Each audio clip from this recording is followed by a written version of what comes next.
each week I would enter into my therapist's dusty room and sit with my therapist, and I can still remember the feeling of that space, the smell of the room, the quietness, and most importantly, my therapist's presence. For 1 hour each week, I was allowed to be completely human. I could show up broken, confused, lonely, and uncertain, and she didn't rush me. She didn't try to fix me. She was just simply holding space for me with compassion and consistency, and this presence planted a seed.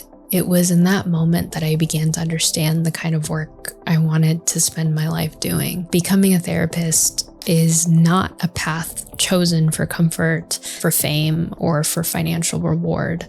I don't think anyone enters this profession expecting it to be an easy road. I live in Los Angeles, and in the state of California, becoming a licensed clinical social worker, I got my master's degree in social work. This requires years of education, supervision, and sacrifice. And the process involves not only graduate school, but clinical training, thousands of supervised hours, and years of learning how to responsibly hold the stories of others. And this journey requires patience. It requires a lot of humility. It requires a willingness to continue growing long after your time in the classroom ends. And for many years, I lived inside that process. And those years happened during the one of many turbulent seasons in modern history. I graduated from graduate school through Zoom during the height of COVID-19.